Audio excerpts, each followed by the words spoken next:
Hello guys, welcome to my YouTube channel.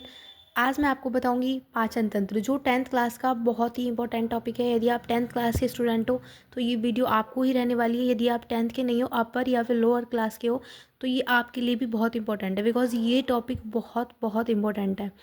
तो देखिए, हम स्टार्ट करते हैं। मानव पाचन तंत्र, सबसे पहले हम पाचन समझेंगे। पाचन तंत्र आखिर होता क्या है? तो सबसे पहले देखिए, जटिल पोषक पदार्थों के विभिन्न रासायनिक क्रियाओं तथा एंजाइमों की सहायता से सरल छोटे छोटे घुलनशील पदार्थों में परिवर्तित करने की प्रक्रिया को पाचन कहते हैं। यानी कि सीधी सीधी भाषा में हम कहें तो जब हम बड़े बड़े वाइट खाते हैं अपने यानी कि मुंह में, तो वो सीधे अगर हमारे पेट में जाके मतलब मोटे हैं, हमारी जो मतलब सेल्स हैं पूरी बॉडी में, उन सेल्स के लिए जब इतने बड़े बड़े हम वाइट खा रहे हैं, वो सारे अगर यदि एक साथ उन सेल्स को जाएंगे, वो सेल्स बहुत ही माइक्रोब सी होती हैं, बहुत छोटी। अब वाइट हम इतना बड़ा खाएंगे तो वो सेल्स के कैसे डाइजेस्ट होगा? इसलिए हमारी बॉडी में उसका जो मतलब फूड है उसका साइज़ बहुत छोटा कर दिया जाता है, यानी कि पाचन उसका पचा के, ताकि उन सेल्स की मतलब अच्छे से वो सेल्स उसे एब्जॉर्ब कर सकें और उसे करने के बाद वो अच्छे से एनर्जी बना सकें। आपको पता होगा कि एनर्जी कहाँ पे बनती है सेल्स में? वो बनती है माइटोकॉन्ड्रिया में। तो स्टार्ट करते हैं हम। तो आपको पता चल गया कि पाचन क्या होता है। पाचन का मतलब हम मतलब जो जटिल कार्बनिक पदार्थ हैं उनको एक सरल कार्बनिक पदार्थ में चेंज करना ही पाचन होता है। तो देखिए, हम स्टार्ट करते हैं। मुंह क्या होता है, मतलब मुंह से स्टार्टिंग, मुंह में क्या होता है, कहाँ से पाचन स्टार्ट होता है? देखिए, पाचन की शुरुआत यहीं से होती है। यानी कि आपको एक क्वेश्चन यदि आए कि पाचन की शुरुआत कहाँ से होती है, तो क्या आंसर है? पाचन की शुरुआत हमारे मुंह से हो जाती है। कैसे? देखिए, यहीं से होती है, हो जाती है। हमारे मुंह में लाल ग्रंथियाँ यानी कि सलाइवरी ग्लैंड होती हैं, जो लार उत्पन्न करती हैं। और इनमें एमाइलेज नाम का एंजाइम होता है, जो स्टार्च को ग्लूकोज में तोड़ देता है। यानी कि जब हम अपने खाने को खाते हैं तो आपको पता है उसमें लार होती है। तो वो जब लार इस खाने में मिल जाती है, तो यानी कि वो उस खाने को, स्टार्च होता है तो उसको ग्लूकोज में तोड़ देता है। क्या काम करता है? स्टार्च को ग्लूकोज में तोड़ देता है, यानी कि लार उस खाने में मिल जाती है। और जो वो बॉलस होते हैं, यानी गोल गोल सा कुछ बना के ऐसे ही बहुत ही पतले पतले में तोड़ के, और वो हमारे यहाँ पर नीचे हमारी ग्रसनी से होती हुई जाती है। तो ये जो हमारी मतलब लार है, जब छोटे बच्चों में आपने कभी सुना होगा कि छोटे बच्चों की लार बहुत आती है, उसका सिर्फ एक कारण होता है कि जो हमारे खाने को हम खाते हैं ना, तो उसमें जो भी मतलब बैक्टीरिया वगैरह छोटे छोटे एंजाइम्स हैं जो हमारे लिए बहुत ही हानिकारक हैं, उनको लार क्या कर देती है? मार देती है। उसी तरीके से जब बच्चे छोटे होते हैं तो वो खेलते हैं, मट्टी वगैरह में खेलते हैं, तो उनके यदि ज़्यादा लार होती है तो वो उनके अंदर ज़्यादा बनती है, वो ताकि वो बहुत एंजाइम, बच्चे अपना मिट्टी वगैरह खा लेते हैं ताकि वो उन्हें मार सके। तो देखिए, उसके बाद ये आपको पता चल गया कि मुंह में किस तरीके से पाचन होता है। यानी कि हमारा क्या बनाता है, इसमें एमाइलेज नाम का एंजाइम होता है, लार में उपस्थित होता है, जो स्टार्च को क्या कर देता है? ग्लूकोज में बदल देता है। अब देखिए आगे, ग्रसनली क्या होता है? यानी कि ग्रासनली मतलब ये जो हमारी, इसको ईशोफेगस बोलते हैं इंग्लिश में।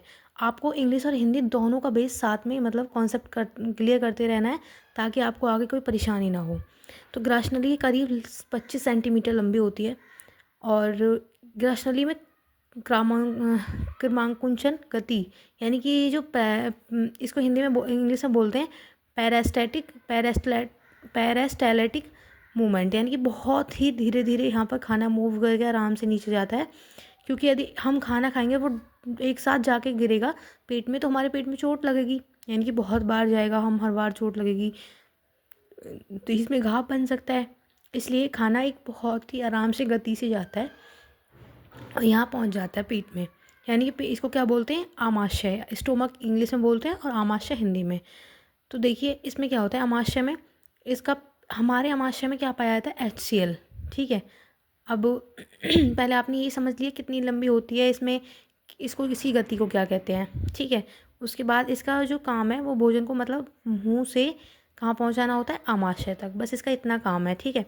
तो आप ये देख लीजिए, मुंह को यहाँ पे माउथ लिख रखा है, लिवर, यकृत, यहाँ पे यकृत है ये, और आमाशय यानी कि स्टोमक, और गुदाद्वार यानी कि रेक्टम, हाँ, और यहाँ पे बृहदांत्र यानी कि लार्ज इंटेस्टाइन, और क्षुद्रांत यानी कि स्मॉल इंटेस्टाइन।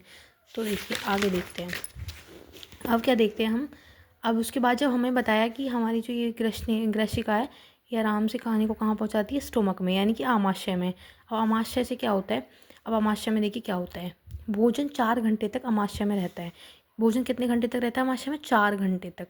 और उसके बाद क्या होता है, अमाशय में जो उपस्थित होते हैं जठर ग्रंथियाँ, यानी कि गैस्ट्रिक ग्लैंड, इंग्लिश में बोलते हैं गैस्ट्रिक ग्लैंड, इसमें क्या उपस्थित होती हैं? Gastric gland. गैस्ट्रिक ग्लैंड क्या करती हैं? पाचन करती हैं, ठीक है।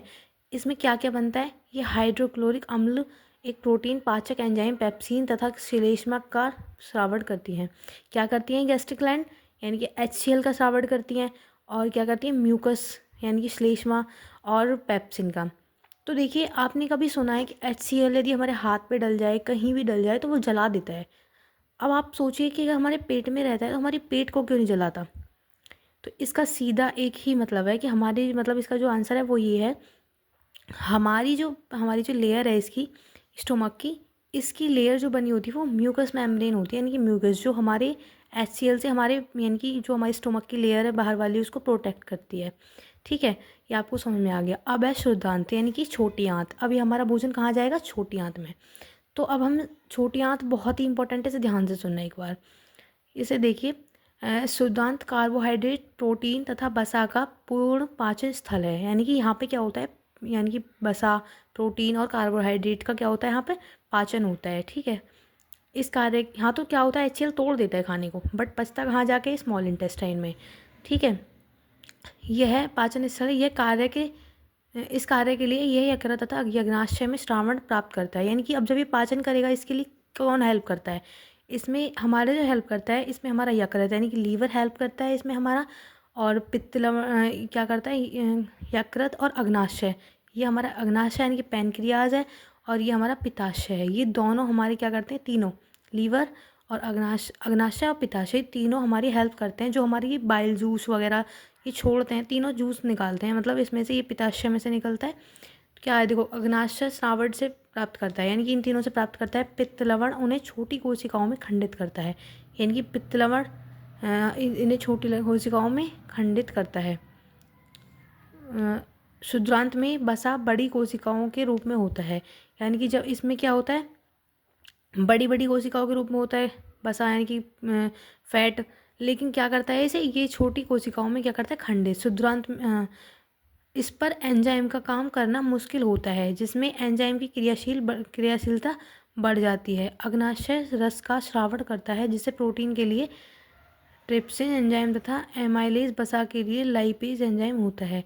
यानी कि हाँ, देखिए अब इसमें क्या है, ये जो बाइल जूस और ये, यानी कि जो ये दोनों एक वो निकालते हैं, मतलब बहुत ही लिक्विड निकालते हैं ताकि डाइजेस्ट हो सके खाना। ये लीवर बाइल जूस निकालता है, और ये दोनों, ये सारी जो निकलता है वो स्मॉल इंटेस्टाइन में चला जाता है, और वो खाने को पचाने में हमारी हेल्प करता है। आप लोगों को इतना ही इंपॉर्टेंट है, और ये बस इतना ध्यान रखिए, जिसमें प्रोटीन को किस में कन्वर्ट कर देता है? ट्रिप्सिन में, ट्रिप्सिन एंजाइम में, तथा एमलीसी इमल्सी करा था। इसे हिंदी में थोड़ा हार्ड होता है, वैसे इंग्लिश में मतलब बहुत इजी है पढ़ने में कुछ चीज़ें। इमल्सीकृत वसा के लिए लाइपेज एंजाइम होता है जो प्रोटीन, हाँ फिर से देखते हैं एक बार। अग्नाशय रस का श्रावण करता है, यानी कि अग्नाशय रस क्या करता है? वो श्रावण करता है वो भी, ठीक है। और जिसमें प्रोटीन के ट्रिप्सिन एंजाइम तथा, यानी कि प्रोटीन के लिए ट्रिप्सिन एंजाइम होते हैं, तथा एमल्सीकृत वसा के लिए लाइपेज एंजाइम होता है, ठीक है। इनमें उपस्थित एंजाइम अंत में प्रोटीन को एमिनो अम्ल में, यानी कि जो ये छोड़ते हैं क्या? ट्रिप्सिन एंजाइम, यानी कि प्रोटीन के लिए क्या छोड़ते हैं? ट्रिप्सिन एंजाइम, और इमल्सीकृत वसा के लिए लाइपेज एंजाइम छोड़ते हैं ये। लेकिन इसमें उपस्थित एंजाइम अंत में प्रोटीन को किस में बदल देता है? एमिनो अम्ल में, और जटिल कार्बोहाइड्रेट को ग्लूकोज में बदल देता है। यानी कि जो मैंने आपको बताया ना, इसमें क्या क्या होता है? कार्बोहाइड्रेट, अमीनो अम्ल और वसा, तीनों का डाइजेस्ट होता है इसमें, किसमें? स्मॉल इंटेस्टाइन में, यानी कि शुद्रांत में। तो इसमें क्या होता है, जब ये डाइजेस्ट होकर प्रोटीन किस में बदल जाती है? अमीनो अम्ल में, और जटिल कार्बोहाइड्रेट को ग्लूकोज में बदल देता है, और वसा अम्ल तथा ग्लिस्ट्रॉल में परिवर्तित कर देता है। अब क्या है, शुद्धांत के आंतरिक स्तर पर उंगली जैसी प्रवर्ध होते हैं, यानी कि उंगली जैसी कुछ संरचना होती है, यानी कि कुछ इस टाइप में संरचना होती है, लेयर होती है। इस लेयर में कुछ इस तरीके की संरचना होती है जो डाइजेस्ट कर लेती है किसको? प्रोटीन, और जो मतलब इंपॉर्टेंट चीज़ें हैं उन सारी चीज़ों को ये अंदर को डाइजेस्ट कर लेती है और ब्लड में भेज देती है। और दीर्घार्म उंगली जैसी संरचना होती है, दीर्घ्रोम कहते हैं। दीर्घ्रोम में रुधिर वाहिकाओं में बहुतायत होती है, ये भोजन को अवशोषित करके शरीर की कोशिकाओं तक पहुंचाता है। मैंने बताया नहीं, ये क्या करता है, ये जब इसको अंदर को ले लेती है और ये क्या करती है, अब जो ब्लड की वेसल्स होती हैं, ब्लड वेसल्स, उनमें ये पहुंचा देती है। और ब्लड वेसल्स हमारा एक ऐसा ऑर्गन है जो, मतलब ब्लड वेसल्स एक ऐसा लिक्विड है, ब्लड उसमें वो सारी कोशिकाओं तक पहुंचा देता है। ठीक है, उसके बाद क्या है, पढ़ते हैं। वृद्धांत, बिना पचा भोजन वृद्धांत में भेज दिया जाता है। यानी जो जो भोजन, मतलब पहले तो उसमें से जो इंपॉर्टेंट चीज़ें हैं, प्रोटीन है, विटामिन है, मिनरल, सब निकाल लिए, मतलब स्मॉल इंटेस्टाइन में सब डाइजेस्ट हो जाते हैं, यानी कि शुद्रांत में। लेकिन जो नहीं हुए हैं उनको कहाँ भेज देते हैं, लार्ज इंटेस्टाइन में, यानी कि वृद्धांत में भेज देते हैं। उसके बाद वह क्या होता है, जहाँ दीर्घरोम, यहाँ पे तो हाँ, फिर वहाँ पे दीर्घरोम इस पदार्थ में से जल का अवशोषण कर लेते हैं। यानी कि यहाँ पे भी कोई लेयर होती है ऐसी, क्या कर लेते हैं, वो जल अंदर को ले लेते, अवशोषित कर लेते हैं। अन्न, हाँ, फिर उसके बाद जो बचता है, यानी कि गुदा द्वार में अन्न पदार्थ बाह्य द्वार शरीर से बाहर निकल जाता है। यानी कि अब आप देखिए, अब मैं एक बार आपको पिक्चर से समझाऊंगी।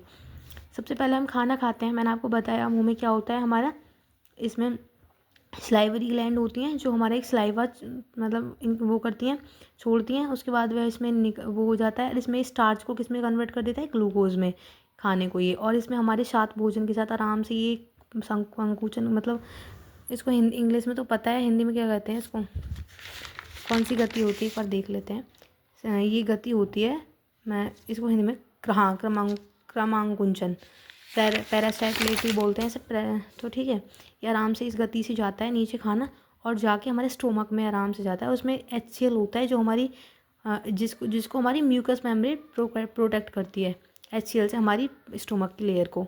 और उसके बाद HCl क्या कर देता है, खाने को छोटे छोटे पीस में तोड़ देता है। उसके बाद खाना कहाँ जाता है, स्मॉल इंटेस्टाइन में। स्मॉल इंटेस्टाइन में जाने के बाद खाना हमारी, यहाँ पर हमारा क्या होता है, प्रोटीन्स और कार्बोहाइड्रेट्स, फैट का क्या होता है, अवशोषण होता है। यानी कि हमारी जो ये ब्लड वेसल्स में भेज देते हैं उस खाने को। फिंगर लाइक स्ट्रक्चर्स होती हैं उसमें, जो ब्लड, मतलब यहाँ पे इसकी लेयर होती है स्मॉल इंटेस्टाइन की, यानी कि शुद्रांत की। उसके बाद ये हमारे खाने को कहाँ भेज देती है, जो हमारी सारे मिनरल्स हो जाते हैं इसमें से कलेक्ट, उसके बाद ये लार्ज इंटेस्टाइन में भेज देती है। लार्ज इंटेस्टाइन में मैं आपको बताया था, इसमें यहाँ पे हमारा क्या होता है, वाटर का एब्जॉर्प्शन होता है। और जब वाटर एब्जॉर्ब हो जाता है यहाँ पे हमारा, तो कुछ नहीं बचता है यहाँ पे, सिर्फ वेस्ट मटेरियल बचता है। और यहाँ पर हमारी ये सेंस ऑर्गन है, सेंसरी ऑर्गन, यहाँ पे हमारा खाना आके यहाँ पे लग जाता है। और जिस टाइम पे हमारा खाना, फिर जब हमें मतलब बाथरूम के लिए एक नीचे कॉल आती है, तो हम यहाँ पे हमारा खाना होता है, और उस टाइम पे हमारे यहाँ पर एक हमारा वॉलेंट्री होता है, वॉलेंट्री वॉल होता है, जिसे हम अपनी मर्जी से ही वॉलेंट्री, यानी कि हम फ्रेश होने जाते हैं, खुद से तो नहीं हो पाता ना, हम फ्रेश होने अपनी मर्जी से, ये हमारी जो यहाँ पे वॉलेंट्री होता है वॉल, जो हमारी मर्जी से काम करता है। ठीक है, आपको यदि समझ में आया तो प्लीज़ मेरे चैनल को सब्सक्राइब करिए, ताकि मुझे अच्छे से मोटिवेशनल हो सकूँ मैं, ताकि मुझे हो सके कि हाँ, मैं अच्छे से आपको समझा सकती हूँ। और मेरा नया चैनल है, प्लीज़ गाइस, जब तक आप मेरे को सपोर्ट नहीं करोगे मेरा चैनल बिल्कुल भी नहीं चलने वाला है। आप लोगों का ही सपोर्ट है। यदि आपको समझ में आया तो प्लीज़ लाइक करिए, सब्सक्राइब करिए। बाकी आपको नहीं समझ में आया तो फिर आपकी इच्छा की बात है, कोई ज़बरदस्ती नहीं है। धन्यवाद दोस्तों, मेरी पूरी वीडियो देखने के लिए बहुत बहुत शुक्रिया, धन्यवाद।